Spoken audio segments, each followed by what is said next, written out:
Welcome back, my loves, and today I'm going to show you how to make some homemade white bread that you can make at home. Delicious.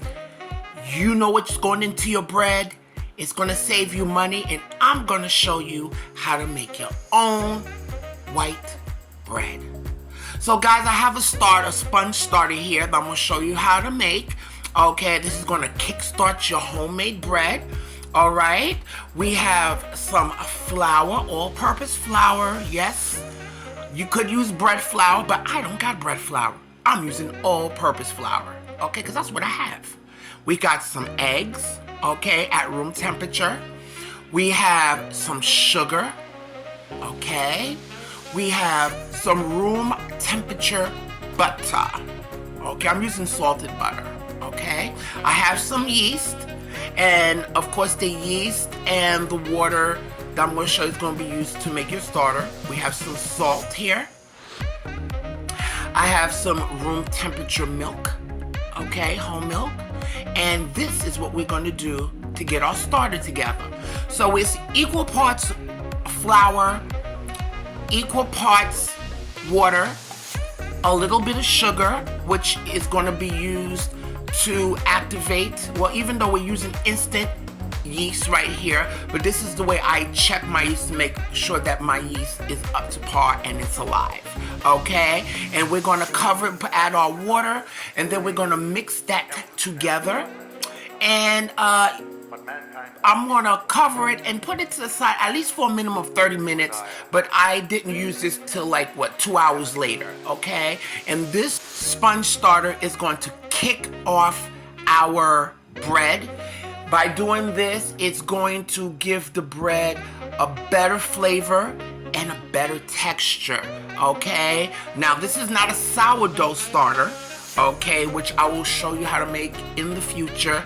There's different types of starters, okay, but this is a sponge starter that's just gonna kick off our homemade white bread to give it that better flavor and texture. We're gonna cover this with some plastic wrap, okay, and just set it to the side at least for a minimum of 30 minutes, but 2 hours is even better, okay?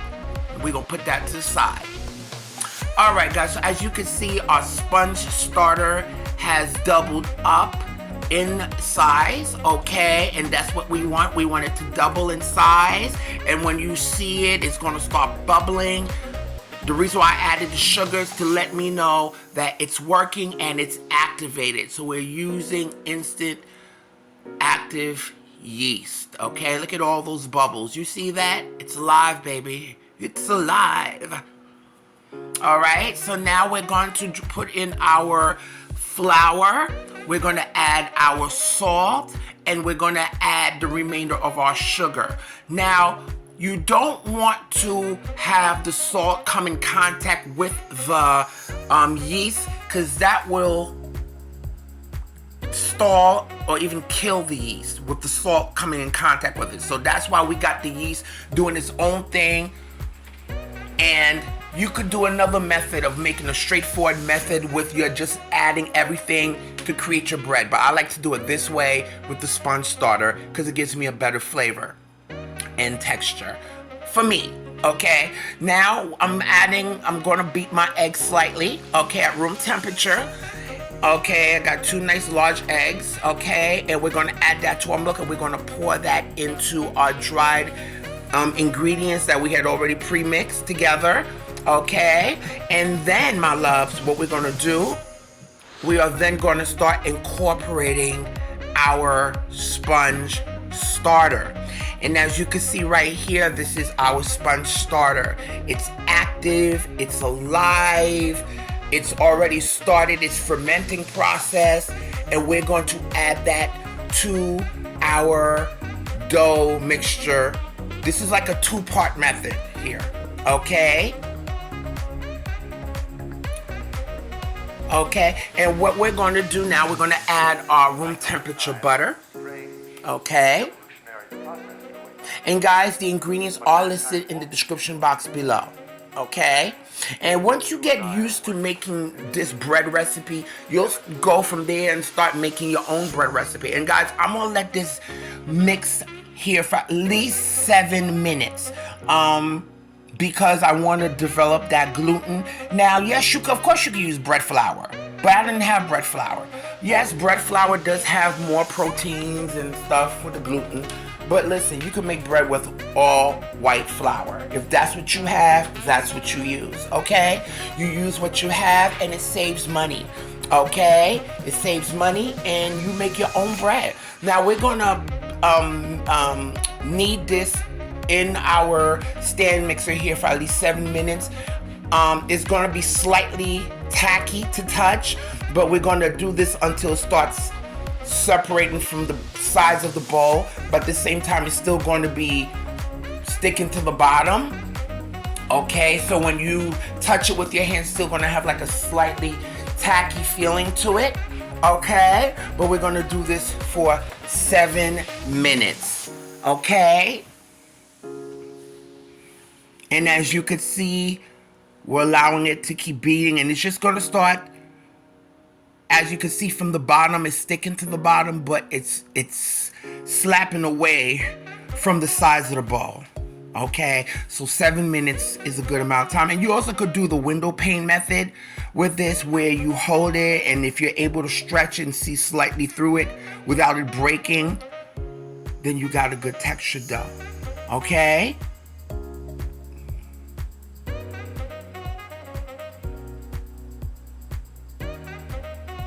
All right, so I got it where I want, and yes, it's slightly sticky with my hands. So what's a good thing to do, guys, is put some oil in your hands, okay, and that will help prevent the dough from sticking to your hand. Now we're gonna transfer our dough to a grease oiled bowl. So I'm putting enough oil, at least a good, I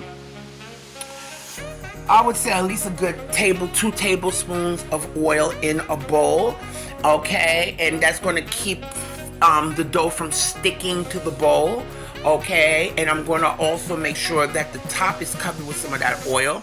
So as you can see, look how it looks nice and smooth, and when you touch it, it should bounce back.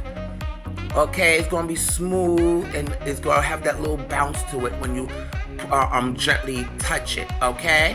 And now we're going to cover it with a plastic wrap, okay, or a towel, and you could put it in a nice warm place. Or what you could do is take hot water in a cup or in a bowl and put the bowl in the microwave along with the cup and let it rise until it's double. So guys, this is our dough that's nice and double in size. Now if you want, guys, you can let it double rise for another time, but I ain't gonna do all that. You could punch it down, okay, and then re-roll, put into a bowl and put it back in the bowl if you want another rise, but we're not going to do all that. So guys, I'm using 2 loaf pans, okay. If you have a 9x5, fine, but I felt at that time I was able to get 2 loaves out of this, and so I greased it with some butter, okay, and we're going to gently let our dough out on a lightly floured surface, okay. And we are going to, I'm going to cut this into 2 parts, guys. And so I could be able to work with the dough easier. I'm going to create 2 loaves out of this. Okay, you should be able to get 2 loaves out of this, okay, of bread. Okay, and if you watch me correctly, you'll be able to see how it's simply, I didn't punch it all the way down because I'm already going to slap it, roll it into, as you can see, I'm rolling it into itself, okay, and I'm going to roll it out. So then I'll be able to fit it into my greased loaf pan, okay? And my loves, if you haven't subscribed to my channel, please go ahead and do so. And don't forget to press that notification bell so you could be alerted every time I'm posting up new recipes. Don't forget to like and share. Let everybody know about me, about Jackie's Cooking, all right? So as you can see, I'm forming it into a loaf, okay? Okay, and we are going to let that double in size for at least an hour. So as you can see, I just slapped it on the board and just started rolling it just like that. You saw how I did that? I slapped it on there, rolled it, folded it, rolled it, and then slapped it on the board, folded it a few times to make it into a roll, and then started rolling back and forth with my hands to put it into our loaf pan. And we're going to cover those with some plastic wrap or some a towel, and we're going to let those rise. You could put those in the microwave. You could take like a glass of hot water, put it in the microwave along with this, close it, and it will help it rise. Okay, double in size for at least an hour. Okay, and then we're going to preheat our oven to 400 degrees. Okay, and we're going to bake those. I was able to bake these in my oven for at least a good 20 minutes. Okay, because it's going to create that nice dark crust. Okay, but we're going to let these rise in a warm area undisturbed for at least an hour until doubled in size. Okay. Now this is our bread that's been doubled in size. Okay. So I'm gently removing the plastic wrap off. Okay. And I'm gonna put it in my preheated 400 degree oven for at least 20 minutes. Okay, until nice and golden brown, or when you tap in the middle it should sound hollow. And this is our beautiful bread. Look at that. Now the minute they come out, guys, I like to get like a wired rack, and I like to just take them out of the pan so they won't start getting soggy at the bottom. Okay, so the minute they come out, you're gonna take them and put them on a wired rack so they can rest. Let it rest, guys, for at least, I let it rest for at least a good hour before cutting it, because it's still warm, it's still hot, and you want it to just relax. Okay, have you ever made homemade bread before and you start cutting and start looking all gummy? You don't want that. And now what I'm going to do, I'm going to take some butter and I am going to spread the top with some nice butter. Yes, indeed. I put it on top, I put it on the sides. I don't care. I want it to be doused with some beautiful butter. And you're just going to let it relax for at least a minimum. I would say at least a minimum of I say an hour. Maybe 45 minutes, but I let it rest for at least an hour so I have time to just relax. Okay?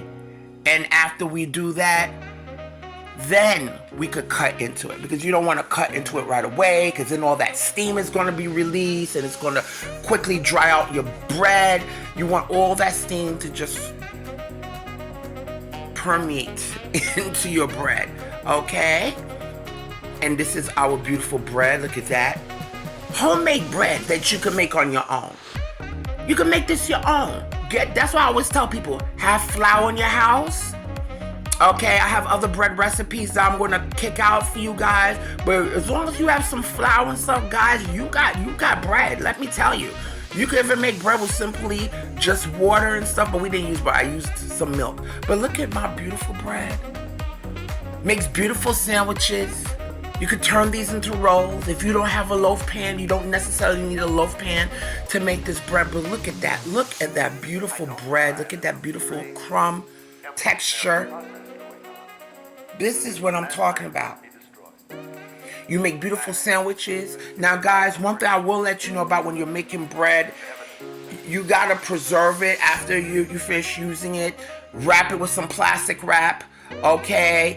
And after a day, I would put it in the fridge. But I put some some nice natural strawberry jam on it with that, baby. This makes beautiful sandwiches. It makes beautiful rolls, or you could just bake it without a loaf pan. But guys, this is the life. This is what it is. And it's nice and chewy and soft. And if you follow this recipe step by step, you're going to be like, why do I need to buy bread? So to preserve it, guys, after you finish, wrap it And after a day, after you wrap it, you could put it in the refrigerator so it can preserve even better, because it's not like it has all those preservatives in there to keep it from, going stale on you quickly. All right, so that's the way I would preserve this bread. You could freeze it too, okay? But the way this bread is, honey, it tastes so good, it probably won't last in your refrigerator by that time you get to it. Look how chewy that is. But guys, I want you to stay tuned and click below for all my other videos and recipes, all right? And I want you to do 3 things for me. I need you guys to eat, love, and pray. And guess what? More recipes to come. Talk to you soon.